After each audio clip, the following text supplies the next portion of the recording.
जैसे कि आप देख रहे हैं डिमॉन्स्ट्रेटिव प्रोनाउन, इसको हम डिमॉन्स्ट्रेटिव का मीनिंग होता है संकेतवाचक और प्रोनाउन इज सर्वनाम। आप जानते हो क्या बोलते हैं इसको? संकेतवाचक सर्वनाम बोलते हैं, राइट। आइए हम देखते हैं कि इसमें कौन कौन से वर्ड आते हैं या किसको हम बोलेंगे डिमॉन्स्ट्रेटिव प्रोनाउन। तो demonstrative pronoun is that pronoun which indicate toward any noun और प्रोनाउन, यानी वह ऐसा शब्द है डिमॉन्स्ट्रेटिव प्रोनाउन जो किसी नाउन या प्रोनाउन की ओर संकेत करता है। या हम ऐसे कर सकते हैं कि demonstrative pronoun is that pronoun who indicate toward any noun, वह किसी नाउन की ओर जो है इंडिकेट करता है, और वह जो है वस्तु या व्यक्ति कोई भी चीज है, या तो वह पास हो सकती है या दूर हो सकती है। तो उन दोनों के संकेतों में, दोनों कंडीशनों में हम डिमॉन्स्ट्रेटिव प्रोनाउन का प्रयोग करते हैं। इसमें हमारे जो है 4 वर्ड आते हैं। क्या आते हैं? 4 वर्ड। जैसे पहला आपको हम बता देते हैं, यहां देखिएगा, पहला इसमें आता है दिस, दूसरा नंबर इसमें आता है दैट, इसको ध्यान रखिएगा, और तीसरा इसमें आता है दिस, और चौथे नंबर का होता है दोज, राइट। ये दोज होते हैं।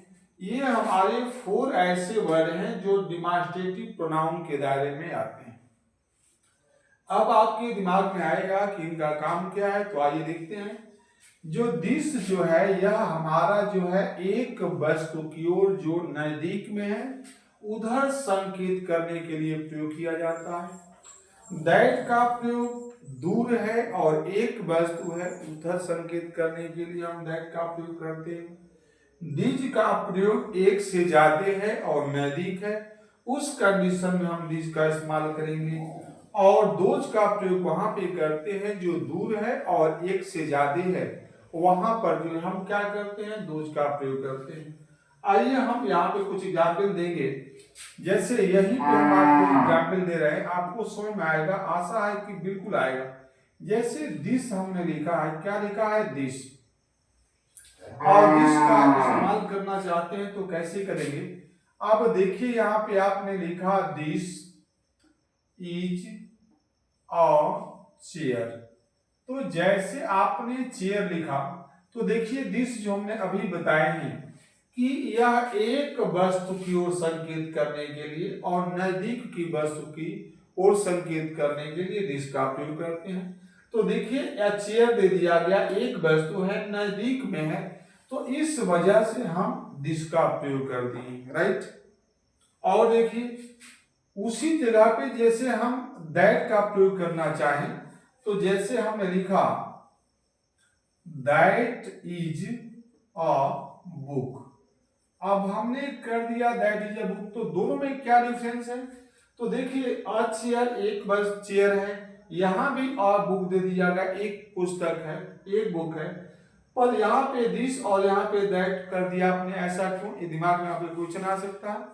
तो इसमें दोनों में डिफरेंस यही है कि अगर एक वस्तु हो और नजदीक हो तो ऐसे कंडीशन में हमें क्या इस्तेमाल करना है? दिस। और एक वस्तु हो, दूर हो, तो ऐसे कंडीशन में हम क्या इस्तेमाल करते हैं? दैट। तो इस वजह से हमने दैट का इस्तेमाल कर दिया। दोनों हमारा एक वस्तु के लिए है, लेकिन बस अंतर यह है कि दूर होगी तो दिस, और नजदीक होगी तो दिस, और दूर होगी तो क्या चीज? दैट। ये आपको ध्यान देना है। इसी तरीके से जो आप ये दीज देख रहे हैं, दीज का मीनिंग होता है ये सब। क्या होता है? ये सब। और इसका प्रयोग नजदीक के लिए होता है, लेकिन मोर देन वन, एक से ज्यादा जब हो तो उस कंडीशनों में हम आप क्या करेंगे? दीज का प्रयोग करेंगे। जैसे आपने लिखा यहाँ पे दीज, दीज, और यहाँ पे आपने कर दिया आर, और यहाँ पे आपने नोट कर दिया क्या चीज? बुक्स। ये ध्यान रखिएगा, दीज का प्रयोग जो है एक से ज्यादा के लिए, अगर नजदीक में वस्तु एक से ज्यादा हो तो हम दीज का प्रयोग करते हैं। तो देखिए बुक से दीज आ गया है, और ज्यादा है इस वजह से हमें आर भी लगा दिया गया, यानी एक से ज्यादा होने पे वर्ब भी हमारी क्या होगी? प्लूरल होगी। अब इसी तरीके से दोज दे दिया गया, ध्यान रखिएगा। अब जैसे कहा जाए कि दोज, दोज आर और यहाँ पे आपने कर दिया क्या चीज, आप बुक कर दी, चलिए बुक ही आपने नोट कर दिया, कोई दिक्कत नहीं, कोई सा भी नाउन चाहिए। तो देखिए इसमें दिया है कि दोज आर बुक्स, वे सब किताबें हैं। तो दूर हो, दोज का मतलब क्या होता है वे, और दिस का मतलब क्या होता है ये। तो दोज वे का मतलब यानी कोई चीज दूर हो और बहुत सारी चीजें हो, तो उस सेंस में हम दोज का इस्तेमाल करते हैं। जबकि दिस का प्रयोग पास में हो और एक से ज्यादा हो तो दिस करते हैं। आई दिस और दोज दोनों के साथ जो हमारी वर्ब इस्तेमाल होगी वो हमेशा प्लूरल फॉर्म में रहेगी, क्योंकि एक से ज्यादा वस्तुओं की ओर एक इंडिकेट करती है। और दिस और दैट जो आप देख रहे हैं ये दोनों हमारे सिंगुलर फॉर्म यानी सिंगुलर नाउन के लिए प्रयोग किए जाते हैं। दिस का प्रयोग जो पास में हो और एक हो तो दिस, और दैट का प्रयोग उसमें होता है जो दूर हो और एक हो, तो ऐसे कंडीशन में दैट लगाते हैं। यहाँ पे दिस और दैट दोनों के साथ सिंगुलर वर्ब, जैसे देखिए इज यहाँ भी है, यहाँ भी इज है। यहाँ आपका दिज है प्लूरल है तो प्लूरल वर्ब, दोज आपका प्लूरल है तो प्लूरल वर्ब, और इन दोनों के साथ दिस जो दिया गया है, दिस और दोज दोनों के साथ नाउन भी आपके प्लूरल आएंगे, और दिस और दैट दिया गया इसके साथ आपको सिंगुलर आएंगे। तो आशा है कि आपको ये क्लियर हो पा रहा होगा, और कहीं भी कोई शंका हो तो जरूर पूछिए। तो अभी आप देख रहे हैं डिमॉन्स्ट्रेटिव प्रोनाउन, और एक और आता है डिमॉन्स्ट्रेटिव एडजेक्टिव, हम आपको बता दें क्योंकि ये दोनों में थोड़ा सा डिफरेंस है और वहां भी बच्चों को शंका हो जाता है। तो आइए हम इसको बताते हैं कि उसमें क्या शंका हो सकता है, उसको कैसे पहचाने। आइए देखिए, तो देखिए ये दे दिया डिमॉन्स्ट्रेटिव एडजेक्टिव, क्या दे दिया गया है, डिमॉन्स्ट्रेटिव एडजेक्टिव। तो ध्यान रखिएगा दोनों में क्या डिफरेंस है, इस वजह से मैं आपको यहाँ पे बताने जा रहा हूँ। डिमॉन्स्ट्रेटिव प्रोनाउन और ये क्या है डिमॉन्स्ट्रेटिव एडजेक्टिव, दोनों में क्या डिफरेंस है।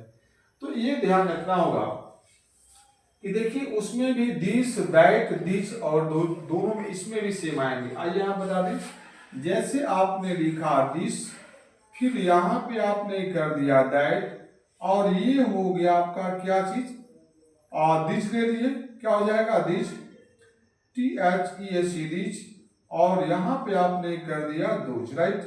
अब आपको हम ये बताना चाहते हैं कि आपके ये डिमॉन्स्ट्रेटिव प्रोनाउन में और डिमॉन्स्ट्रेटिव एडजेक्टिव में क्या डिफरेंस है, राइट। आइए हम देखते हैं। तो देखिए आप ये देख रहे हैं आज जो दिस दैट दिस दो दिया है, तो अब यहाँ पे हमने प्रयोग बताया कि दिस इज अ चेयर। तो यहाँ पे देखिए दिस के तुरंत बाद हमारी वर्ब आ रही है, यहाँ दैट के बाद वर्ब दिया है, यहाँ दिस के बाद आर दिया है, दोज के बाद आर दिया, लेकिन उनके बाद तुरंत हमारी क्या आ रही वर्ब। जबकि यहाँ देखिए हम यहाँ पे लिख सकते हैं कि दिस बुक इज माइन, क्या हो गया दिस बुक इज माइन। तो यहाँ पे आप देखेंगे कि देखिए दिस के बाद तुरंत हमारा क्या आ गया नाउन, ये क्या है नाउन आपका है। जबकि यहाँ पे दिस के बाद तुरंत हमारी क्या आ रही है वर्ब आ रही है, और यहाँ पे क्या दे दिया गया नाउन, एन फॉर नाउन। वहीं पे दैट दे दिया गया, हम लिख सकते हैं कि दैट अ बुक इज, और यहाँ पे क्या कर सकते हैं योर्स। तो यहाँ देखिए दैट के बाद हमारा तुरंत क्या आ गया नाउन आ गया, जबकि यहाँ पे दैट के बाद तुरंत क्या आ रही है वर्ब है, क्या है वर्ब है। यहाँ पे आप देख रहे हैं दिस, दिस के बाद this chairs, CHAIRS, this chairs are yours, YOURS use कर दिया आपने। तो देखिए दिस के बाद यहाँ पे चेयर्स आ गया, और चेयर्स हमारा क्या है नाउन है। तो जब इनके बाद नाउन आ जाएगा तो हम उसको बोलते हैं डिमॉन्स्ट्रेटिव एडजेक्टिव, और इनके तुरंत बाद अगर कोई वर्ब आ जा रही है तो उसको हम बोल देंगे क्या चीज डिमॉन्स्ट्रेटिव प्रोनाउन। दोनों में यही डिफरेंस है।